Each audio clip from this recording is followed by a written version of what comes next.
আসসালামু আলাইকুম। আজকে দেখব কিভাবে ঘরে বসেই কোনো জমির খাজনা দেওয়া যায়। তাহলে আমি ১ম এ একটা যেকোনো ব্রাউজারে চলে যাব।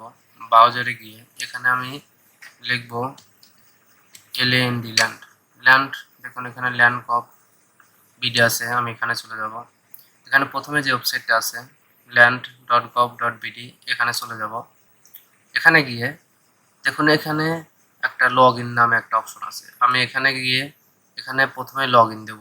কিংবা আমার যদি লগইন না থাকে রেজিস্ট্রেশন আগে করে নিব।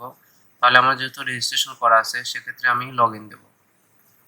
এখানে লগইন দিলে দেখুন এখানে ১ম এ চাচ্ছে যে নাগরিক অথবা সংস্থা। আমরা যেহেতু নাগরিক সেক্ষেত্রে নাগরিকের এখানে থাকবে। এখানে আমার ফোন নাম্বারটি দিয়ে দিব। ফোন নাম্বার দিয়ে দেব এবং এখানে পাসওয়ার্ড একটা দেব।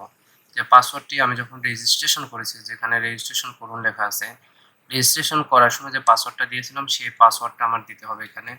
তাহলে আমি এখানে আমার পাসওয়ার্ডটা দিয়ে দিচ্ছি। পাসওয়ার্ডটা দেওয়ার পর এখানে দেখুন ছবিতে প্রদর্শিত কোডটি প্রদান করুন। এখানে যে কোডটি দেওয়া আছে এটা আমার দিতে হবে। আমি এখান থেকে কপি পেস্ট দেখুন হয় না, সেক্ষেত্রে আমার এটা লিখেই দিতে হবে। তাহলে আমি এখানে যেহেতু সবগুলোই বড় হাতের আছে, সবগুলোই বড় হাতে লিখতে হবে। এখানে ছোট হাতের দিলে হবে না। তাহলে এখানে লগইন দিব। এখানে দেখুন লগইন হয়ে গেছে। দেখুন এখানে আমার যেহেতু এটা আমার একান্তই ব্যক্তিগত, মানে আমারটাই এটা, আমি লগইন করলাম। দেখুন এখানে আমার নাম চলে আসছে। এখানে আমার প্রোফাইল আছে। দেখুন এখানে প্রোফাইলে অগ্রগতি ১০০% দেওয়া আছে। আমি যদি প্রথম করি সেক্ষেত্রে আমার এখানে মাত্র 20% থাকবে। তারপরে আমার মোবাইল নাম্বার দিয়ে যেহেতু করেছি, মোবাইল নাম্বার ভেরিফাই করা আছে, ইমেইল অ্যাড করা আছে এবং জাতীয় পরিচয়পত্র। কোনো জাতীয় পরিচয়পত্র ছাড়া এটা সম্পূর্ণ কাজ করবে না। এইবার আমি এখান থেকে ভূমি উন্নয়ন কর যে একটা অপশন আছে এখানে চলে যাব। এখানে গেলে আমার কোনো জমি, কতটুকু জমি আমি কেনার পরে নামজারি করেছি সেটা সবগুলো এখানে চলে আসবে। এখানে দেখুন খতিয়ানের একটা অপশন আছে। আমি খতিয়ানের এখানে চলে যাব। এখানে দেখুন আমার সবগুলো দেওয়া আছে। এখানে জেলা, উপজেলা, মৌজা, খতিয়ান, হোল্ডিং, তারিখ, স্ট্যাটাস, পদক্ষেপ সবকিছু দেওয়া আছে। এখানে ১ম এ আমার জমি কেনার পরে এটা খারিজ করে নিতে হবে। মানে এটা নামজারি করতে হবে। নামজারি করার পরে এখানে একটা আ যে কাগজটা দিবে সেই কাগজটি এখানে দেখুন ড্যাশবোর্ড আছে, খতিয়ান আছে। খতিয়ানে গিয়ে এখানে দেখুন এই যে নতুন খতিয়ান তথ্য প্রদান করতে ক্লিক করুন। এখানে গিয়ে আমার বিভাগ, জেলা, উপজেলা, মৌজা, জরিপের ধরন, খতিয়ান, হোল্ডিং নাম্বার, সাধারণত খতিয়ান নাম্বার যেটা সেটাই থাকে এবং সংযুক্তি। এখানে খতিয়ান যেটা আছে সেই খতিয়ানটা এখানে আপলোড করে এখানে নিজস্ব মালিকানাধীন দিয়ে সংরক্ষণ করব। সংরক্ষণ করলে এটা ইউনিয়ন ভূমি অফিস যেখানে আছে সেখানে এটা একটা আবেদন হিসেবে চলে যাবে এবং আমি সেখানে গিয়ে ওখানে যে ইউনিয়ন ভূমি অফিসের যে লোক আছে ওনার সাথে কথা বলে এটা আমার আইডিতে অ্যাক্টিভ করে নিতে হবে।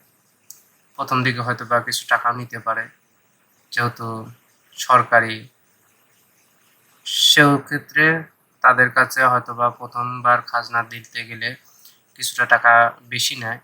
সেখানে দিয়ে একটা আপনি যদি একবার খাজনা দিতে পারেন তাহলেই এখানে যে খতিয়ানটা আছে এই খতিয়ানটা এখানে এড হয়ে যাবে। এখানে দেখুন হোল্ডিং তালিকা। এখানে আমার কয়েকটা হোল্ডিং আছে। দেখুন এখানে মৌজা, হোল্ডিং, খতিয়ান, সর্বশেষ কর পরিশোধের সাল, স্ট্যাটাস এখানে পরিশোধিত দেওয়া আছে সবগুলো। আর এখানে সৃজিত আছে। তার মানে এখানে দেখুন দেখাচ্ছে সর্বশেষ কর দেওয়া ২০২২-২৩ সাল। এখানে আমি যেহেতু সৃজিত আছে তার মানে এখানে চাচ্ছে আমার খাজনা দিতে হবে। তাহলে খাজনা কিভাবে দেব এখন সেটাই দেখব। এখানে চলে যাব আমি। দেখুন এখানে যে চোখের মতো একটা চিহ্ন আছে এখানে গিয়ে এখানে দেখুন সবকিছু ডিটেইলসে দেওয়া আছে। এবার আমি এখানে দেখব কত টাকা, দেখুন সর্বমোট চাচ্ছে ২০ টাকা। তাহলে আমি এখানে পেমেন্ট LSG আছে এখানে আমি ক্লিক করব। এখানে দেখুন লিখেছে যে ভূমি উন্নয়ন কর প্রদানের পর দাখিলা না পেলে অনুগ্রহপূর্বক আপনার অ্যাকাউন্টে পেমেন্ট রিকনসিলিয়েশন মেনুতে ক্লিক করে দাখিলা গ্রহণ করুন। এরপরে আমি যাই হোক, এটা আছে। এবার আমি ই পেমেন্ট করুন দিব, দিলে দেখুন এখানে লোড হচ্ছে।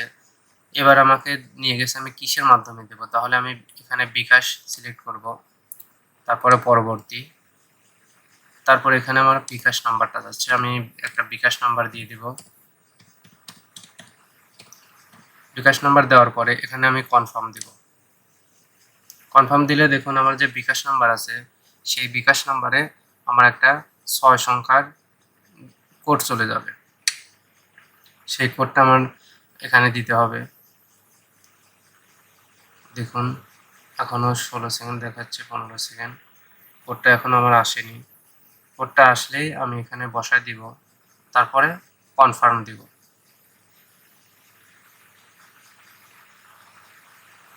যেহেতু কোডটা এখনো আসেনি, তাহলে আমি এখানে রিসেন্ড কোড দিব আরেকবার। এখন দেখা যাক আসে কিনা, কারণ মাঝে মধ্যে এই ল্যান্ডের সার্ভারগুলোতে প্রচুর ঝামেলা করে যে কোডগুলো আসতে চায় না। সেক্ষেত্রে দ্বিতীয়বার আবার চেষ্টা করতে হবে, যে যদি না আসে তাহলে আমি এটা ক্যান্সেল করে দিই। ক্যান্সেল করে দিয়ে আমি আর একবার শুরু থেকে চেষ্টা করি, দেখি হয় কি না। এখানে দেখুন প্রদান সফল হয়নি। আবার এখানে যাব, এখানে গিয়ে সেমভাবে সব কিছু দিয়ে পেমেন্টে যাব, ই পেমেন্ট করুন। তো বিকাশে হলো না, এবার আমি অন্য একটা দিব, যে দেখি হয় কি না। এবার নগদ দিব, নগদ দিয়ে পরবর্তী দিব এবং এখানে নগদ নাম্বারটা উঠাবো। নগদ নাম্বারটা দিয়ে দেখা যাক নগদে হয় কিনা, কারণ যেহেতু একবার বিকাশে দিলাম হলো না, এবার নগদে দেই, দেখি নগদে ওটিপি আসে কিনা। দেখুন নগদে আমার ওটিপি চলে আসছে আমার ফোনে, তাহলে আমি ওটিপিটি বসায় দিচ্ছি। এবার প্রসেস দিব। এবার আমার পিন চাচ্ছে, পিন কত, আমার পিনটা দিব। এবার প্রসেস দিব। দেখুন এখানে দেখাচ্ছে উপরে কর প্রদান সফল হয় নাই, আবার চেষ্টা করুন। কিন্তু আমার এখানে দেখাচ্ছে কর প্রদান হয়ে গেছে। তার মানে আমি দুইবার চেষ্টা করেছি বিকাশ দিয়ে, দুইবারই দেখাচ্ছে কর প্রদান সফল হয় নাই, কিন্তু আমার এটা মূলত কর দেওয়া হয়ে গেছে। দেখুন এখানে 28 জুন আমার সব কিছু ডিটেলসে দেওয়া আছে, কত দিলাম আমি, কত টাকা। যাই হোক, এটা আমার দেওয়া হয়ে গেছে। এই ছিল ভিডিও কিভাবে আপনি ঘরে বসেই নিজের জমির খাজনা দিবেন। সবশেষে একটা কথা, সেটা হচ্ছে আপনি ঘরে বসে দিতে পারবেন, কিন্তু প্রথমবার অবশ্যই আপনার ইউনিয়ন ভূমি অফিসে গিয়ে দিয়ে আসতে হবে এবং আইডিতে এটা অ্যাক্টিভ করে নিয়ে আসতে হবে। ধন্যবাদ সবাইকে।